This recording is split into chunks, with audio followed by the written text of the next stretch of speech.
Saúde os irmãos com a paz do Senhor, amém? Glória a Deus. Vamos abrir a Bíblia em Efésios, capítulo 5.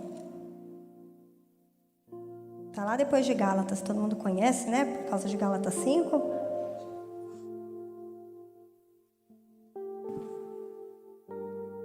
Efésios, capítulo 5, verso 8.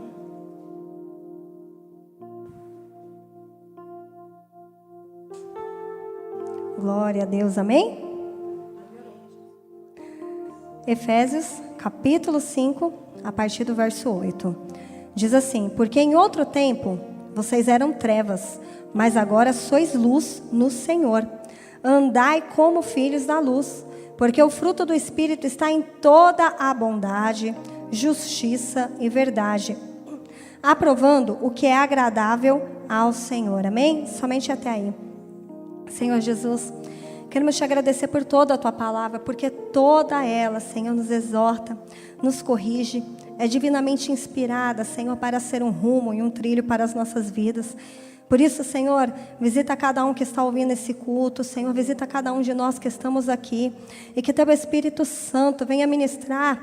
Senhor, não é segundo a nossa necessidade, porque às vezes nós achamos que temos tantas necessidades e a maioria delas nem é real.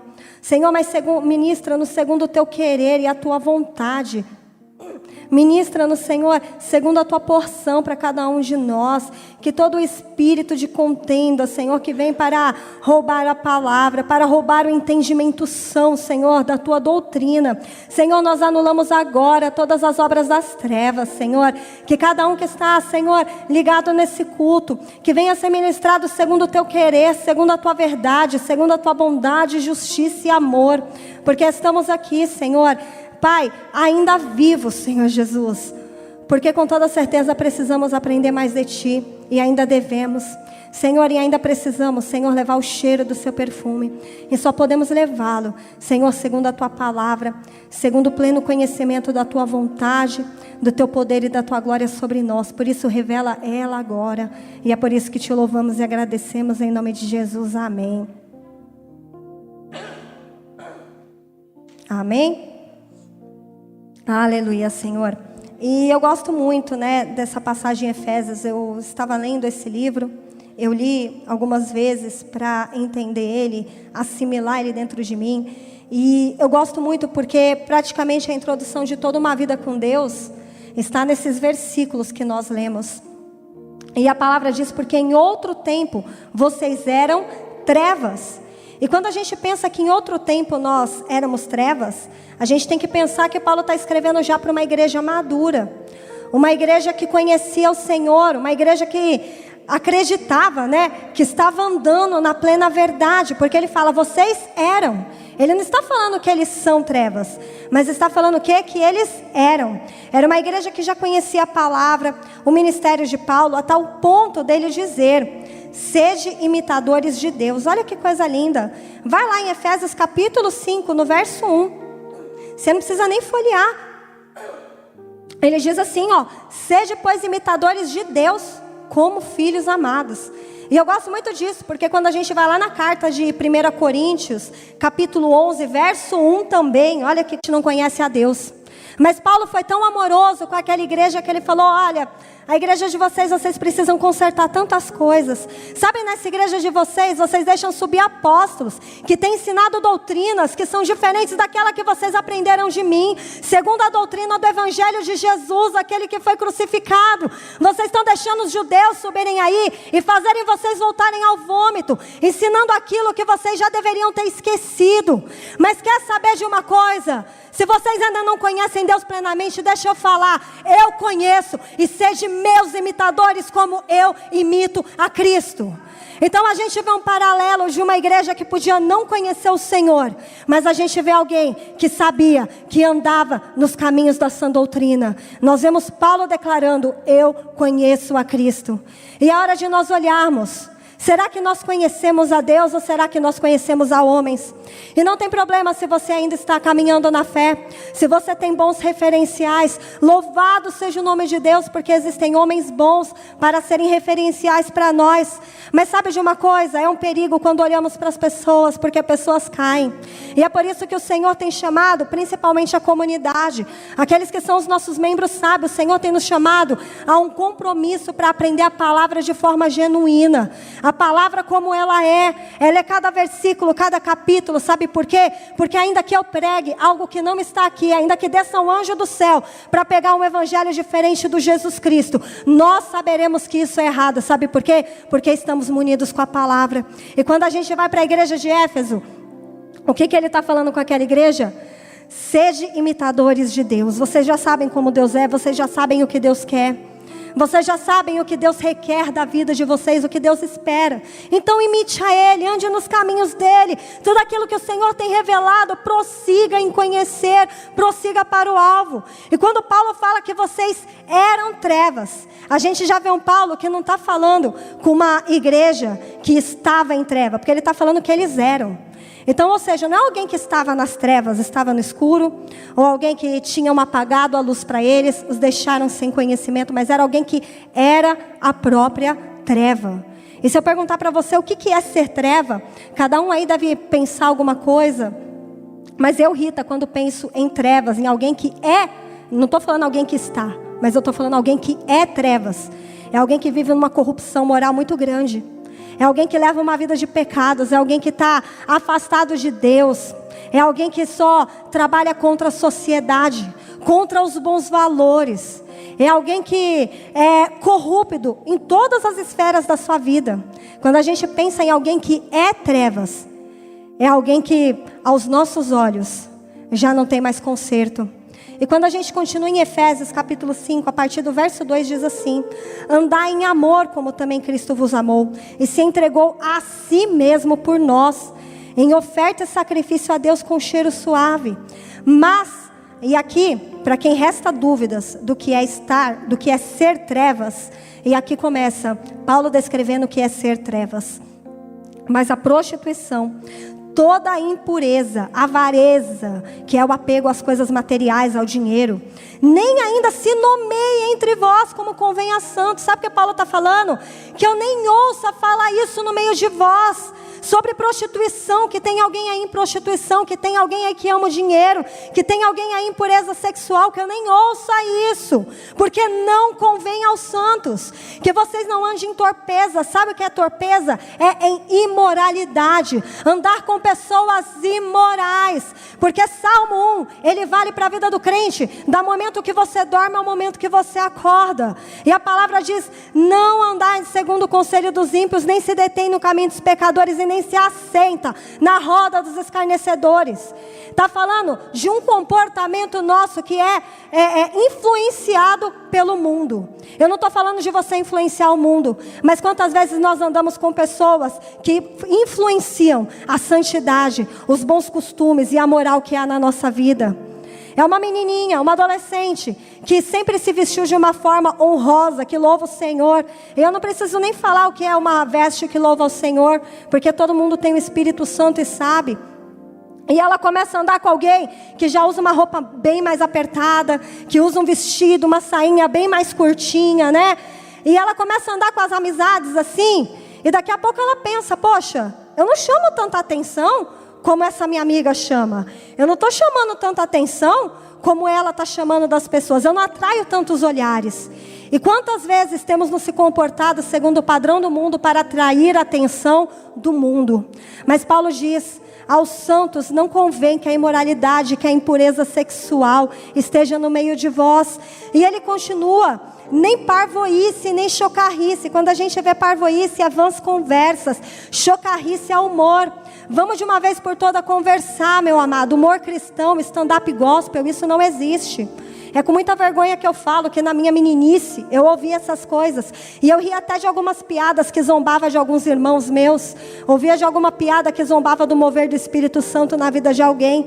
Mas hoje nós estamos chegando ao pleno conhecimento da verdade. Isso daqui não é um mito, isso está na Bíblia. Não convém que andemos em chocarrices, em parvoíce, em humor que desagrada a Deus. Meu amado, tem tanta coisa boa para você rir.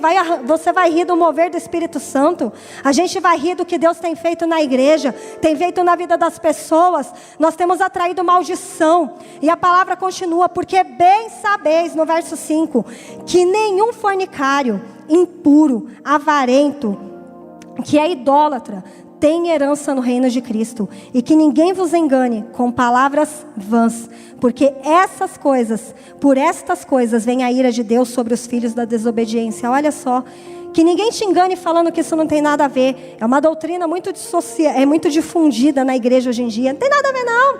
Imagina, você acha que Deus, tão preocupado com a fome mundial, tão ocupado com os conflitos, com as guerras, Ele está preocupado com isso? Eu quero dizer que Ele está preocupado com tudo, porque meu Deus é santo. Eu não sei o Deus que você serve, mas o Deus que eu sirvo é santo. Ele é perfeito, e a palavra me chama: sede santos, porque eu sou santo. E sobre todo aquele que não tem cumprido essa sã doutrina, existe uma ira vindoura que vai cair sobre essas cabeças. E quando nós vemos pessoas que são trevas, elas vivem segundo o padrão do mundo. Para não ficar só em Efésios, vamos lá em Romanos. Se você é rápido, vai lá, depois de Atos, Romanos capítulo 3, verso 10. Vamos ler a partir do verso 10. Romanos 3, verso 10. Talvez você está aí pensando: ai, Rita, eu não sou essa pessoa não. Nossa, eu sou tão bonzinha, eu não conheço Jesus. É a primeira vez que eu estou assistindo o teu culto. Eu não sou cristã, não professo essa fé. Mas olha, eu sou uma pessoa boa. Você não me conhece, você não sabe tudo que eu faço. Deixa eu te falar o que a Bíblia fala sobre você e sobre mim, sobre cada um de nós. Romanos 3, verso 10. Como está escrito: não há um justo nenhum sequer. Começa por aí, já começa desconstruindo tudo aquilo que a gente acha de ser bom em nós. Não existe um justo. Verso 11, não há ninguém que entenda, não há ninguém que busque a Deus. Todos se extraviaram e juntamente se fizeram inúteis. Olha só, é um ajuntamento de pessoas que não é para amadurecer, que não é para crescer, que não é para falar da palavra de Deus, que não é para se exortar e se edificar. São pessoas que se juntam para serem inúteis diante do Senhor, para seguirem segundo o padrão da carne, para agirem segundo as tuas vontades. E a palavra continua dizendo: não há quem faça bem, nenhum sequer. A sua garganta, meu Deus, isso é terrível, a sua garganta é um sepulcro aberto. Sabe o que é isso? É alguém que fala e só exala a morte. É alguém que fala, só exala coisa ruim. É alguém que não tem nada de bom para oferecer. A sua garganta é como um sepulcro, uma sepultura. Tratam enganosamente a sua língua. Peçonhas de áspide está debaixo dos seus lábios. Nossa, quando a gente para pensar o que Paulo quis dizer com isso, né? A sua língua trata enganosamente. Sabe aquela pessoa que é mentirosa? Engana. Não fala aquilo que está dentro dela. Quando a palavra diz sim, sim e não, não, o que passa disso é maligno. Quando a gente vai ver na cultura judaica, não era que você fala sim e você tem que fazer porque você falou sim, não. Quer dizer que quando você fala sim, o que está dentro de você é querer fazer mesmo. E quando você fala não, é porque você não quer fazer. Mas se dentro de você não quer fazer, mas fala sim para agradar o outro, sabe o que você é? Você é um mentiroso. Você está indo contra os padrões. Aí você fala: Rita, mas a palavra me ensina que aquilo que eu não quero, eu faço. Que a minha carne é corrupta, que eu tenho que viver para o Senhor, sim. Um homem renovado, ele sabe o que ele tem que fazer, e ele faz porque o Espírito manda fazer, mas ele não faz, ele não diz para agradar o outro, e existe uma grande diferença. O nosso sim tem que ser para agradar o reino dos céus, o nosso sim tem que ser para glorificar a Deus, e não glorificar os homens. E quantas vezes fazendo aquilo que nem queremos, acabamos nos ferindo, acabamos nos metendo em grandes enroscadas, porque a gente não quer magoar a pessoa. Sendo que às vezes o Senhor quer te usar, sabe para quê? Para amadurecer a pessoa na fé. Mas você continua tratando as pessoas como meninos. Não, eu vou dar, eu vou fazer. Porque senão o que a pessoa vai pensar de mim? Sabe o que você é? Você é um mentiroso. E é isso que a palavra está dizendo.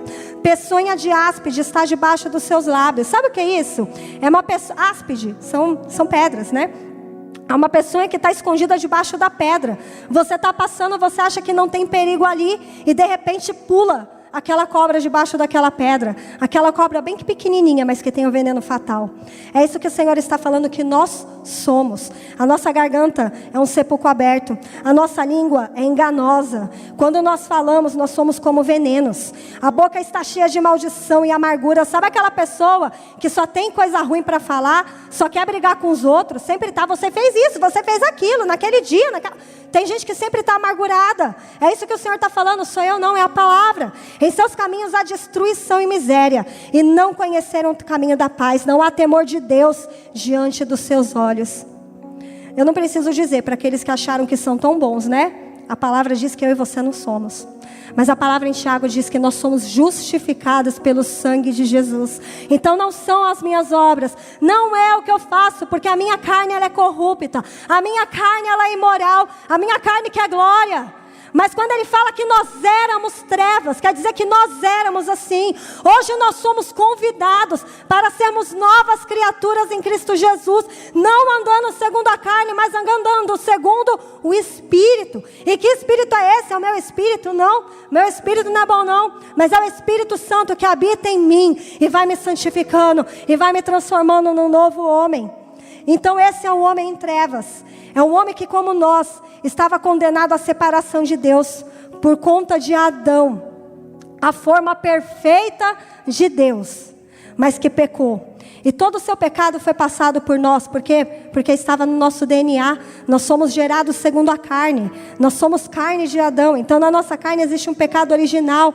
Aquele pecado do Éden, da desobediência, de procurar prazer, de procurar saber, de procurar entender em si mesmo. E não fazer de Deus a fonte de todo conhecimento.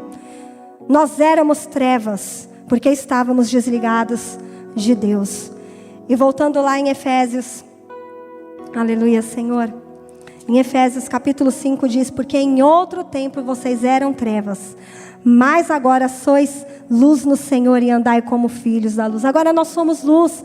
Agora todo jugo, toda essa sentença já não está sobre nós. É uma luta constante. Mas quer saber, meu amado, nós vamos vencer. Sabe por quê? Porque já não vivo mais eu. Mas como disse Paulo, é Cristo que vive em mim. Paulo tinha tanta sabedoria a ponto de dizer: sede meus imitadores como eu sou de Cristo. Será que nós podemos dizer isso? Eu quero falar uma coisa sobre Jesus. Jesus estava ali na cruz. E as pessoas cuspindo, zombando, xingando. Eu acho que a gente nunca vai mensurar o que aconteceu naquele dia. Nós nunca vamos entender como foi levar aquela cruz ou como foi subir naquela cruz. Mas eu quero dizer que até o último momento ele falou assim: Pai, perdoa porque eles não sabem o que fazem. E ele se esvaziou dele mesmo, sendo Deus, não usurpou sendo Deus, mas tomou a forma de homem, de servo, para nos fazer coparticipantes do reino de Deus. E é esse padrão que nós temos que adotar para a nossa vida. Não é um padrão da nossa glória, mas é um padrão da glória de Deus. Porque nós éramos trevas, separados de Deus a partir de Adão, mas agora não somos mais. Agora fomos transportados para esse reino de luz, agora estamos na luz. Em Efésios 2, 8, verso 10, diz assim: porque pela graça, o quê? Sois salvos, mediante a fé. E isso não vem de vós, é dom de Deus, não de obras, para que ninguém se glorie. Então, meu amado, se você acha que alguém é bom e vai se salvar porque fez boas coisas nesse mundo, você pode ser salvo porque você creu em Cristo. E essa é a única forma de ser salvo, é pelo sangue de Jesus. Não é por aquilo que você faz. Mas Paulo continua dizendo: pois somos feitura dele. Esse é um novo homem, criado em Cristo Jesus. Quando nós nascemos de novo, nós praticamos as boas obras que de antemão Deus preparou para que andássemos nela. Olha só, meu amado, as boas obras não salvam. Mas aquele que é criado em Cristo Jesus, ele tem o quê? Ele tem as boas obras. Ele já não é mais trevas. A sua língua, ela não é maldosa. Os seus pés, eles não se apressam a levar má notícia, não se apressa a levar destruição, pelo contrário, é o joelho que está sempre pronto a realmente estar no chão e clamando para que haja arrependimento, conversão, transformação. É um joelho que está pronto para quando seus ouvidos ouvirem que a calamidade chegou na casa do teu irmão, você não vai levantar a tua boca maldosa e falar: eu sabia que isso ia acontecer, já estava tarde, eu sabia que o filho de fulano não ia dar certo. Mas quer saber? Se você é uma nova criatura em em Cristo Jesus, o seu joelho está no chão, a sua boca está no pó, para que realmente as boas obras, a graça de Deus se manifeste na vida do teu irmão. E o seu pé não se apressa para levar as más notícias, não se apressa para levar a destruição. Essa é uma nova criatura. As boas obras foram feitas por Deus, e andar nelas é consequência de um homem recriado em Cristo. Sabe por quê? Porque as boas obras não é mérito nosso. Estamos cansados de ver pessoas que fazem boas coisas. Nossa, eu passei a noite toda conversando com fulano, né? Aí a pessoa vem e conta: nossa, eu dei tanta assistência ao fulano, o pastor daquela igreja não ajuda ele, os irmãos daquela igreja não ajudam, mas eu estava lá ouvindo, dando assistência. É sério? É sério? Você acha que você fez uma boa coisa? A partir do momento que você está julgando quem não fez, porque você está fazendo, meu amado, eu quero dizer, você está fazendo para a sua glória.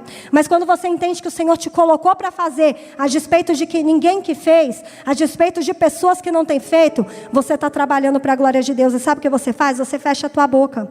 No máximo você vai falar: Senhor, dê visão, dê direção àquela igreja.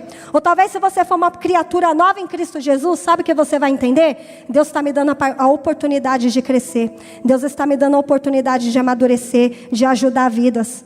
Essa é a diferença de alguém que vive boas obras para a glória de Deus, ou alguém que vive as boas obras para a sua glória própria. Nós éramos trevas, e eu não estou aqui para falar do que nós éramos, né? Eu estou aqui para falar o que Jesus fez por nós. E o primeiro ponto é o Evangelho. É a boa nova que nos trouxe salvação e que nos tirou desse lugar de trevas e nos transportou para o reino do Filho amado e nos fez luz. E o que é o Evangelho da salvação? É quando um dia nós chegamos ao conhecimento, ao entendimento de que o Filho de Deus foi morto.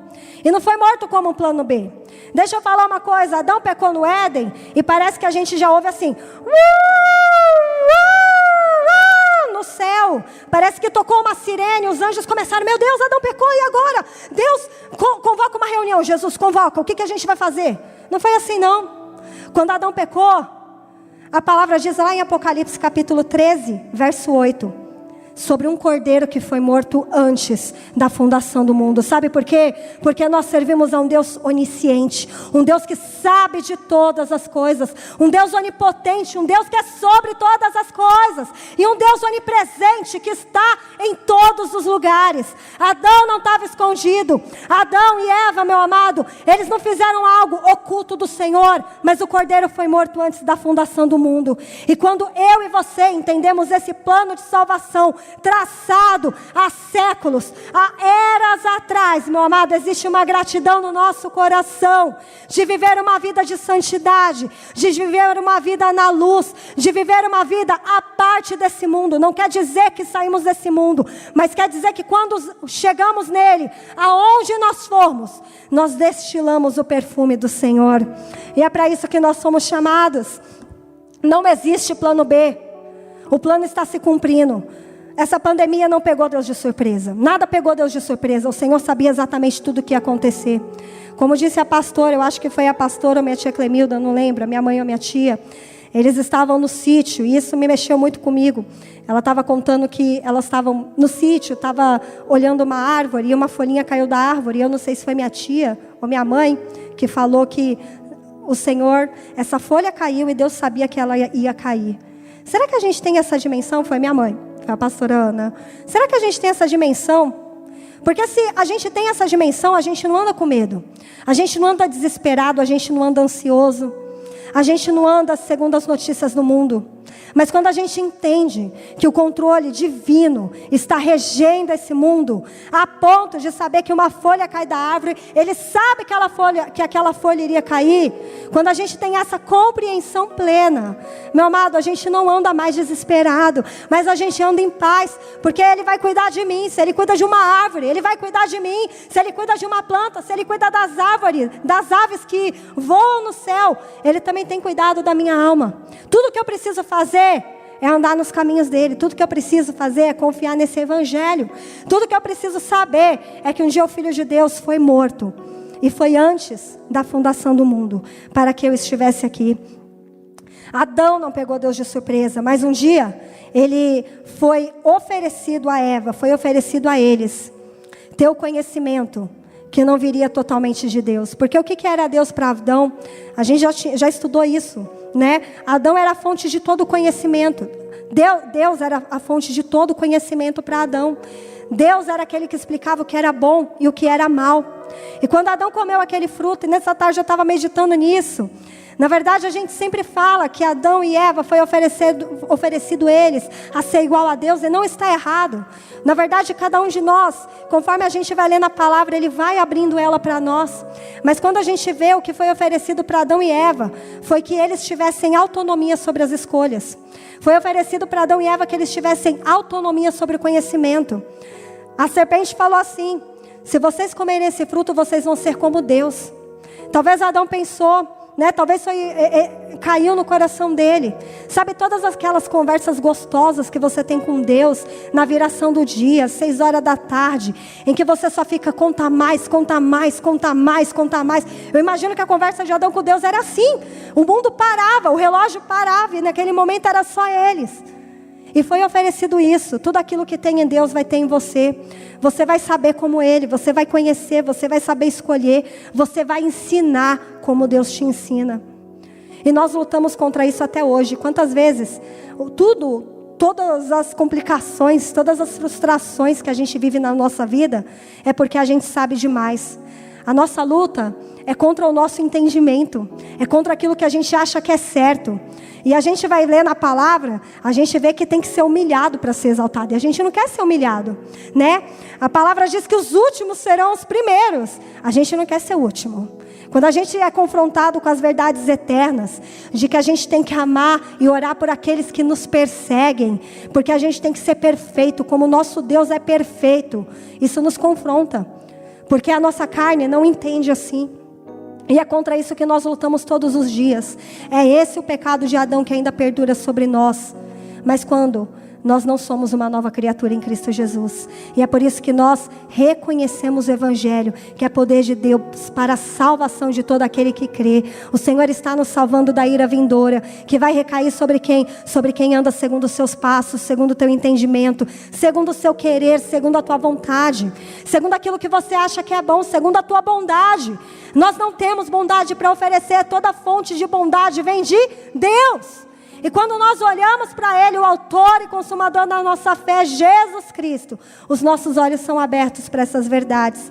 O problema é que muitas vezes estamos olhando para nós, estamos olhando para as pessoas, mas não estamos olhando para Jesus. Quando Jesus fala para Nicodemos em João capítulo 3, ele diz o quê? Que é necessário nascer de novo. E o que é nascer de novo? É a gente se batizar, deixar esse velho homem, criado em Adão, feito em Adão, para agora ser uma nova criatura em quem? Em Cristo Jesus. E a partir de agora, não é mais o meu espírito, não é a minha regra, não é a minha vontade, mas é a vontade de Deus. Eu ando segundo o que Deus manda. Eu ando sob o governo dele. A gente aceita Jesus como o quê? Como meu único, suficiente Senhor e Salvador. A gente quer um Salvador, né? Porque a gente quer ser salvo desse mundo, dessa situação que a gente está vivendo. Eu quero ser salvo do desemprego. Eu quero ser salvo das brigas, da contenda dentro da minha família. Eu não aguento mais essas brigas. Eu quero ser salvo disso, eu quero paz. Mas eu quero dizer, meu amado, que para você ser salvo, você tem que se submeter ao Senhor antes. E quando a gente se submete a esse Senhor, Ele dá um governo, Ele dá uma direção. E Ele fala, você quer ser livre desse desemprego? Então você vai fazer assim, você vai fazer desse jeito e você vai fazer assado.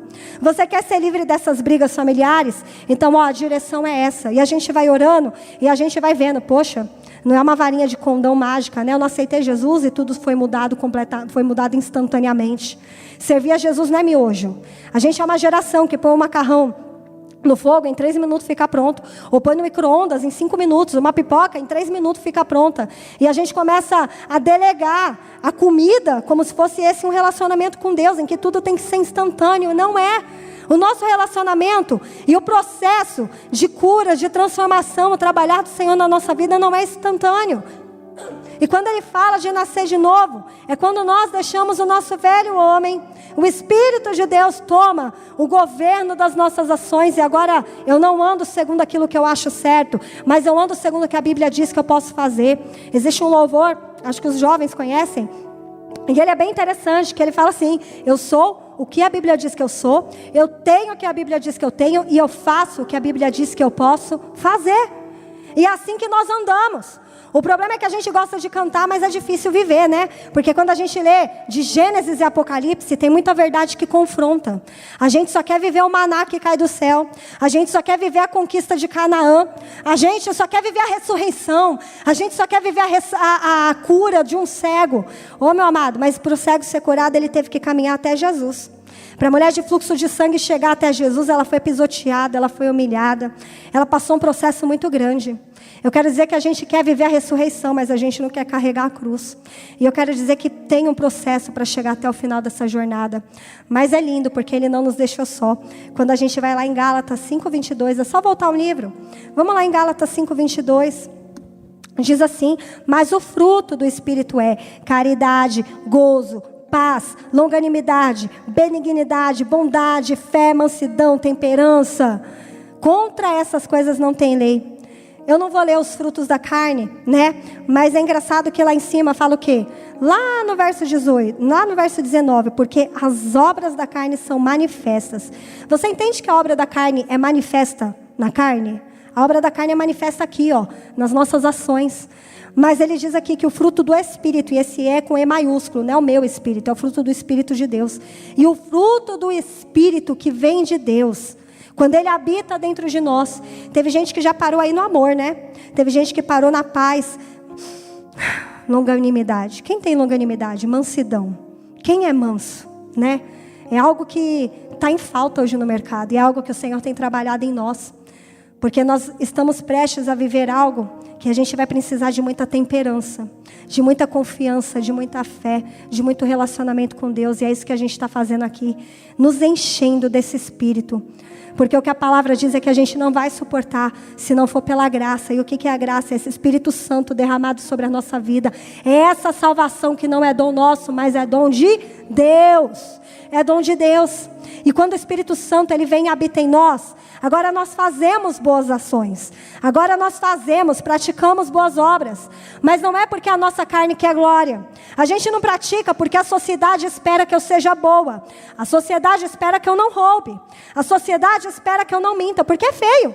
Isso aí não é uma convenção cristã, não. Fofoqueiro é feio no mundo. Fofoqueiro é feio dentro da igreja. Fofoqueiro é feio para o budismo. Fofoqueiro é feio para o espiritismo.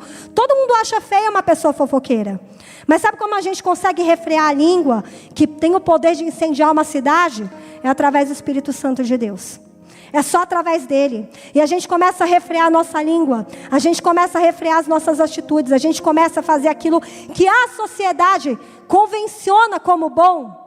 Mas não é por conta da nossa carne, mas é porque a nossa carne está subjugada ao Espírito Santo. É agora Ele que tem o governo. E Ele que fala, faz desse jeito, faz assim. Fecha a tua boca, porque é eu que te domino. Você já não tem poder sobre você, já não é você mais que vive. Mas é a pessoa de Cristo que vive dentro de você.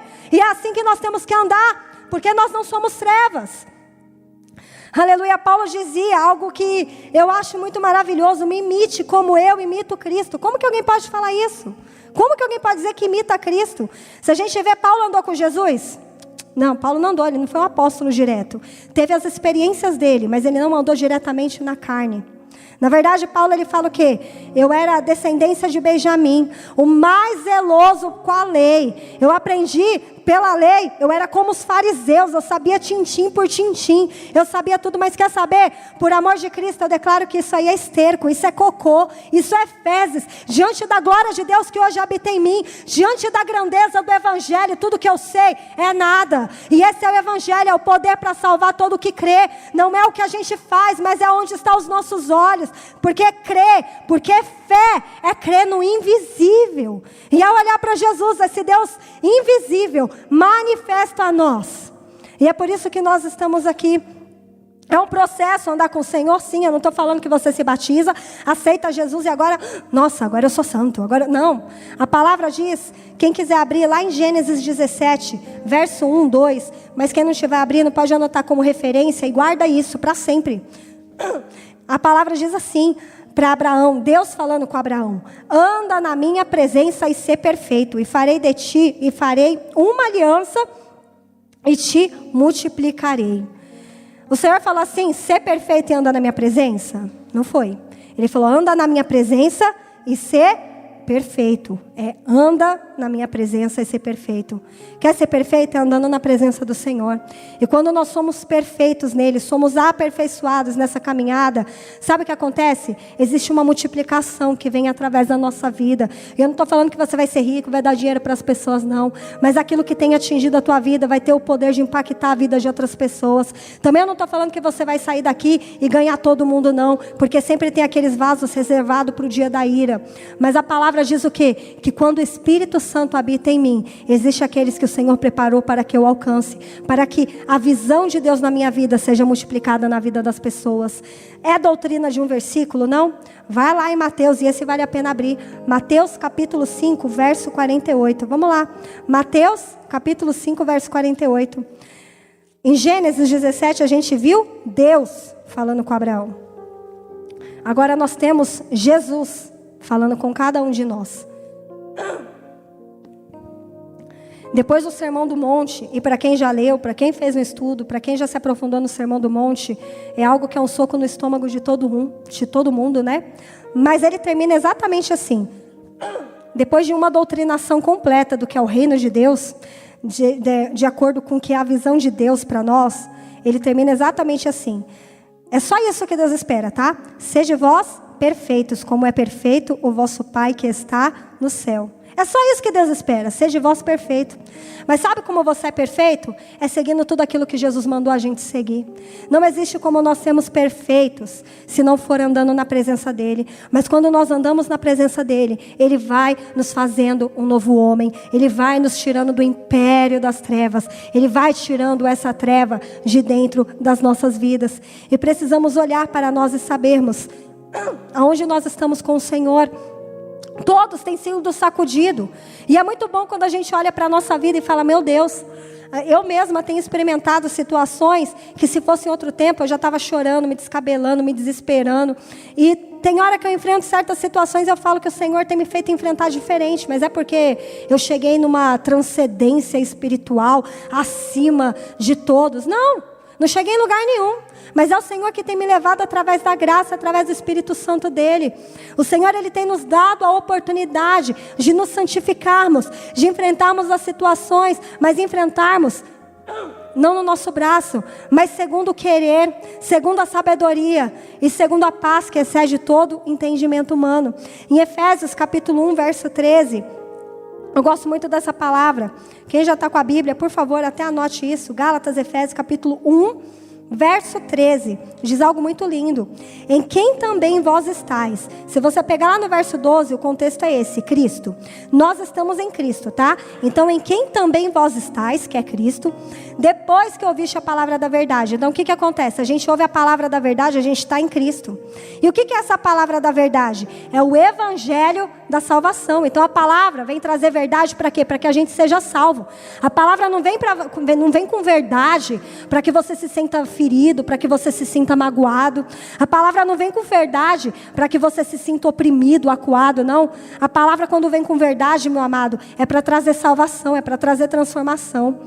E tendo nele também crido aonde, gente? Na palavra, no evangelho da salvação. Quando a gente crê nessa palavra, quando a gente crê no evangelho da salvação, acontece o quê?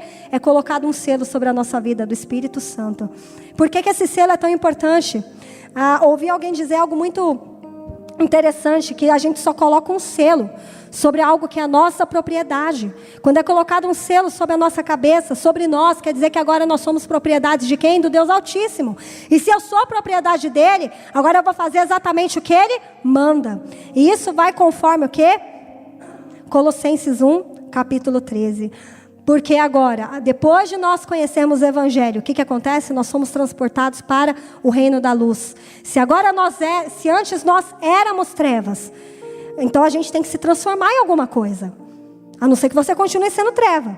Mas quando ele nos fala que nós éramos trevas, é porque agora nós viramos algo mais. Nós estamos em outro lugar, em outro patamar. E em Colossenses 1, capítulo 13, diz, né, que ele nos tirou. Quem nos tirou? Se ler alguns versículos anteriores, diz que Deus, o Pai, nos tirou do império das trevas. E quando a gente pensa em império, a gente pensa em domínio, a gente pensa em jugo, a gente pensa em servidão. E quando fala que ele nos tirou do império das trevas, ele tirou daquela força que tinha poder, que exercia controle sobre nós. Ele nos tirou do império das trevas, que nos tornava trevas, e nos transportou aonde? Para o reino do Filho do seu amor. E eu estava pensando, o que é ser treva? Quando acaba a luz na nossa casa, a gente tem a tendência a ligar uma vela, né? E fica tudo um pouco entenebrecido por um tempo, fica difícil de enxergar, mas fisiologicamente a nossa pupila ela se dilata e a gente começa a se adaptar àquele ambiente escuro, e a vela passa a ter uma finalidade como se fosse da luz natural, da luz da nossa casa, e a gente começa a enxergar, mesmo que não completamente, mas a gente enxerga, e a gente vai tomar lá um banho meia boca. Se não deu tempo de escolher a roupa, você vai escolhe uma roupa qualquer ali, coloca, né? Você lembra mais ou menos como é a roupa e coloca a roupa. Vai lá, prepara uma comida no fogão. Até lava a louça, deixa tudo pronto. Aí você se esquece que está escuro. Você segue a rotina e fala, a luz deve voltar só amanhã. E de repente a luz chega. E quando a luz chega, aí você olha para a tua roupa, você achava que você estava top, mas você olha e fala, nossa, mas estava suja, está amassada, está amarrotada. Quando a luz chega, você pega aquela louça que você lavou e você fala assim, nossa, mas eu não lavei tão bem. Mas sabe por que a gente começa a discernir tudo isso? Porque agora a gente está na luz. E é isso que a luz vem fazer. Quando a gente está em trevas, a gente não consegue discernir a mão esquerda da direita. Para a gente tudo que está acontecendo está bom, porque o nosso parâmetro é o que é a ausência de luz. Mas quando a luz chega na nossa vida, o Espírito Santo começa a trabalhar intensamente. E ele fala, você vai mudar isso, você vai mudar aquilo, você vai falar menos, ou você vai falar mais. Ou você vai se humilhar, vai esperar debaixo da minha potente mão. Eu não sei, para cada um o Senhor dá um desígnio. Mas a verdade é que quando a gente se encontra na luz, meu amado, a gente não fica do mesmo jeito não. Os nossos olhos são abertos, as nossas escamas caem. A ponto de como Paulo ficou 3 dias sem comer e sem beber, esperando acontecer alguma coisa na vida dele. E que venha ser esse tempo da gente aguardar ansiosamente o Senhor completar a obra dele na nossa vida.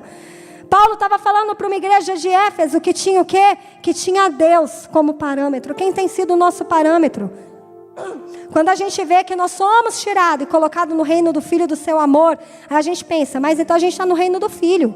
Aonde está escrito sobre a gente estar no reino da luz? Meu amado, Jesus é a luz. Em João capítulo 8, verso 12, fala o quê?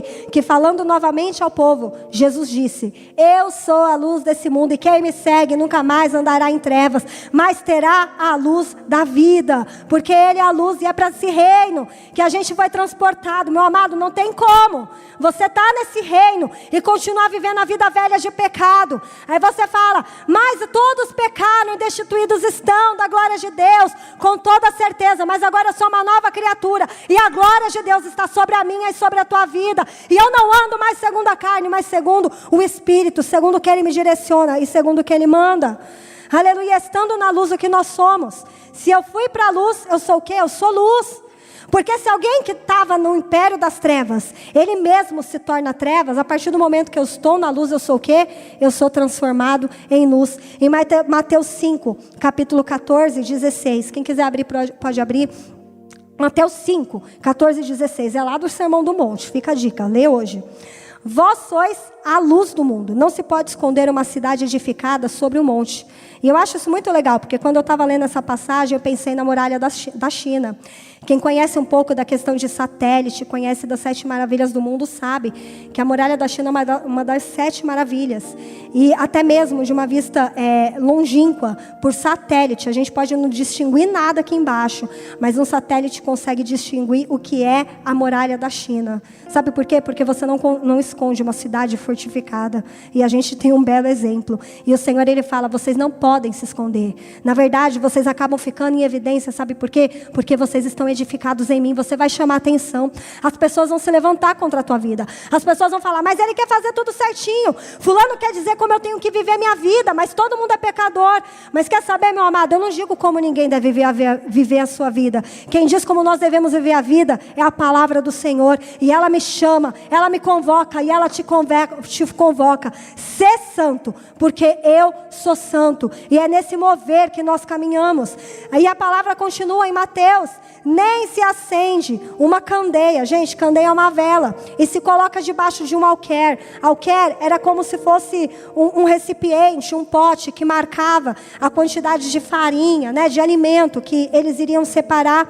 Então a palavra diz que você não acende uma vela e você coloca debaixo do pote. Pelo contrário, você não coloca nem num pote. Você vai colocar num velador. Você coloca no lugar certo, onde a vela tem que brilhar. Sabe o que o Senhor está falando? Talvez a gente quer se esconder, a gente quer ser crente, e a gente quer assim, eu não quero me envolver em polêmica. Nossa, eu não vou nem dar minha opinião, eu não vou falar nada contra isso, porque eu quero paz, prosseguir a paz com todos, e a santificação, sem a qual ninguém verá a Deus. Mas quer saber, meu amado, a paz não é ausência de conflitos. A paz é a gente andar com Deus e falar aquilo que Ele nos manda. E quando Ele fala que se acende uma vela e não se coloca debaixo de uma vasilha, mas se coloca exatamente num veleiro, se coloca num lugar onde a vela está, o Senhor está falando, eu sei onde eu te coloquei. E aonde Ele nos colocou é para nós brilhar a luz entre os homens, é para nós nos posicionar e falar do Evangelho sem medo, sem temor. Quando alguém estiver, meu amado, desesperado, a gente não tem o que falar, a gente vai falar, eu posso orar pela tua vida. Olha, eu não posso falar nada, nem ouro nem prata tenho eu, mas o que eu tenho eu te dou, levanta, em nome de Jesus, porque tem um Senhor que está aqui para te colocar de pé, porque é para isso que Ele nos chamou. E a palavra diz, mas dá luz a todos que estão em casa. Meu amado, não adianta você querer ser cristão e você se esconder, você tem que iluminar onde você estiver, que assim resplandeça a vossa luz diante dos homens, para que vejam as boas obras que de antemão Ele preparou para aqueles que são criatura em Cristo Jesus. E glorifiquem a vosso Pai que está no céu. Meu amado, quando você tem uma palavra de ousadia, quando você tem uma palavra de fé, quando você tem uma palavra de confiança, quando você não tem medo, mas você ora, levanta suas mãos e clama o sangue de Jesus aonde você está, para que não haja temor, para que não haja medo. Sabe, meu amado, o Senhor está fazendo brilhar a tua luz entre os homens. E é assim que Ele quer que nós venhamos nos mover nesse dia. Os dias estão tenebrosos, sim, os dias estão em trevas, mas eu quero dizer que ainda existe luz nesse mundo. Não adianta você ficar com a síndrome de Elias, né? A última Coca-Cola do deserto. Olha, meu Deus, eu lutei contra os profetas de Baal, só sobrou eu, não tem ninguém que faça o que eu faço. Sabe o que Deus falou para ele? Olha, Elias, não fica se achando muito não, ainda tem 7.000 que não se dobraram a Baal. Eu quero dizer, meu amado, que você não está sozinho. Tem muita gente que está caminhando com temor, com fé, com ousadia, com confiança na palavra. Mas o que o Senhor quer é que você se levante e traga ousadia, traga confiança aonde você estiver. Existe uma resposta que o céu espera de nós. E essa resposta é o quê? Que a nossa luz resplandeça entre os homens. Como a nossa luz tem resplandecido, né? Ainda falei de o mundo estar em trevas. E a gente tem muitas pessoas que chegam até nós cansado, triste, angustiado, e é tudo que a gente pode falar. Bom, hoje nem abraço a gente pode dar, né? A gente fala, é mesmo, que coisa triste, olha, o mundo está difícil. Nossa, para mim também é difícil. Meu amado, para você não pode ser difícil, porque a gente tem um Deus que é bom em todo tempo. Meu amado, quando alguém vem comunicar as mazelas que ele está passando, as dificuldades que ele está levando, sabe qual é a empatia que você exerce? Oh, meu irmão, eu sei, o mundo está difícil, mas quer saber? A palavra me garante que Jesus vai voltar, vai reinar, e nesse reino não vai ter choro, não vai ter dor, não vai ter doença, e ao soar da 7ª trombeta, eu vou encontrar todos aqueles que dormiram em Cristo Jesus, e essa é a minha confiança. E se você aceitar esse meu Jesus, Ele também vai fazer isso por você, Ele vai trazer essa paz. Mas a gente não tem se movido com essa ousadia. A gente está se comportando igual o mundo, desesperado, descabelado, se escondendo. Mas que seja o tempo da nossa luz brilhar. Talvez a gente não pode sair por conta de uma determinação do governo. A gente está impedido. Mas eu quero dizer que você pode pegar teu telefone, ligar para alguém, mandar uma mensagem e perguntar como a pessoa está. E se você não tiver o que falar, você fala, eu não tenho que te oferecer, mas eu tenho Jesus. Eu tenho uma oração para fazer. E se você aceitar, eu estou aqui para orar pela tua vida, para que Ele te dê paz. A palavra, né? nos fala que Ele nos deu mente sã. Quantas pessoas têm estado deprimidas, não conseguem nem se levantar. O que o Senhor espera de mim e de você é que a gente leve essa paz que excede todo entendimento humano. Para o mundo, paz é dinheiro no bolso. Para a gente, é um Deus que cuida de todas as nossas necessidades. Para o mundo, paz é uma viagem, é não ter conflito, é não ter briga. Para a gente, paz é o quê? É estar na frente de uma sinagoga, é estar em frente a juízes, é estar em frente a doutores. A nossa fé ser colocada à prova e com toda ousadia a gente abrir a boca e falar do amor de Deus e conquistar povos, tribos, línguas e nações para que o nome dele seja glorificado. E para terminar, a palavra em Amós, ela diz que em Amós capítulo 8 fala que vai ter um dia que o mundo passaria por fome, e essa fome não seria de pão, mas seria da palavra de Deus. Está lá em Amós capítulo 8, depois você lê, é muito interessante. E quando a gente pensa, a gente fala, nossa, então vai ter um tempo que as pessoas não vão ter fome de pão, mas vai ser de palavra. Então vai ser quando toda a justiça social vai ser feita. Não vai ter mais fome na terra, vai acabar tudo, vai ser lindo. Então a gente só vai pregar o evangelho. Não, meu amado, porque só não vai ter fome na terra, toda a justiça social vai ser satisfeita apenas quando Jesus reinar aqui. A justiça social não vai ser acabada, né? As pessoas não vão deixar de passar fome pela mão de homem, mas vai ser pela mão de Deus. Amós está falando de um tempo que a gente vai viver que ainda vai ter fome, vai ter guerra, vai ter desespero. Mas apesar de toda a fome, o buraco na alma dessas pessoas vai ser muito maior do que o buraco no seu estômago. E eu creio que a gente já está vivendo esse tempo. A gente tem que dar pão. A gente tem ajudado, agradecemos a todos que ofertam, que dizimam. A nossa igreja não tem por política falar o que a gente faz ou quem a gente ajuda, porque a palavra diz em Mateus, o que a mão esquerda faz, a direita não deve saber. Então a gente não fica fazendo da mazela das pessoas a vitrine do nosso ministério, mas a igreja ajuda pessoas. Muitas pessoas nos comunicam as suas faltas e elas são supridas na necessidade. Mas a gente não está suprindo apenas com pão, a gente está suprindo com palavra. A gente está aqui pregando, a gente está aqui estudando a palavra, estamos nos aperfeiçoando, porque já chegou esse tempo em que a fome na alma das pessoas é muito maior do que a fome nos seus estômagos. E talvez é muito mais fácil a gente dar um pão e falar que Jesus te ama, mas é muito difícil a gente ter a palavra da verdade para transformar a vida. E o que o Senhor está falando vai chegar um tempo em que as pessoas vão ter fome da minha palavra. E se elas estão com fome da palavra, quando você abrir a boca, elas vão comer. E é para isso que nós estamos aqui nos preparando como igreja, como noiva, como comunidade. É para que todo mundo que chegue perto de nós. Eu não estou aqui trabalhando porque eu estou em cima do altar. Eu estou trabalhando porque todas as pessoas que eu sei e que eu posso alcançar, eu tenho ministrado segundo a sabedoria que o Senhor tem dado. E eu declaro que em nome de Jesus essa sabedoria também vai estar sobre a tua vida, para que você alcance vidas, alcance a tua família, porque chegou esse tempo em que nós subimos o monte como Moisés, mas tal qual Moisés, a gente precisa descer e comunicar ao povo qual é a lei de Deus. Por isso se coloca de pé. Nessa noite nós vimos um panorama muito rápido, né, do que é ser trevas, do lugar da onde Deus nos tirou. Como nós saímos disso, que foi através do Evangelho. E aonde o Evangelho nos coloca? O Evangelho nos coloca onde? Em Cristo, no reino dele. E eu te convido a fechar os olhos nessa noite. Talvez você ouviu essa palavra e você se sentiu confrontado. Você fala, Rita, eu ainda não sou plenamente luz.